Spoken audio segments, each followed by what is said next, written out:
Sứa mắm nhĩ đây. Eo ơi, cái chai này bây giờ em mới đu được các bác ơi. Gọi là bao nhiêu lâu nay mới biết là nhà Ba Lạt có bán sứa, ăn nước mắm trung thành rồi mà bây giờ mới biết nhà Ba Lạt bán sứa. Em nấu ăn thì hơi vụng về một tí nhưng mà ngon lắm các bác ơi, nhìn này. Cái thân sứa của nhà Ba Lạt nhá. Cái nào nó cũng dài thế lề này luôn. Này, dài không mà rất là giòn luôn các bác ơi. Đây, cho em cho các bác xem. Đây em làm thử cho các bác nhá. Giòn lắm luôn các bác ạ, nhìn nha. Không hề bị hôi, không hề bị tanh. Đã một miếng cà nhá. Ăn hơn, ăn sứa mà ăn phải rửa chuẩn bài luôn bạn. Ngon,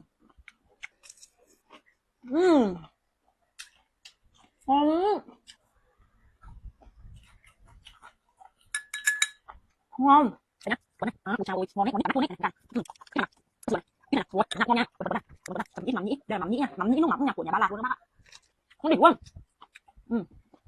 Món này làm dễ mà ngon đỉnh luôn các bạn ơi.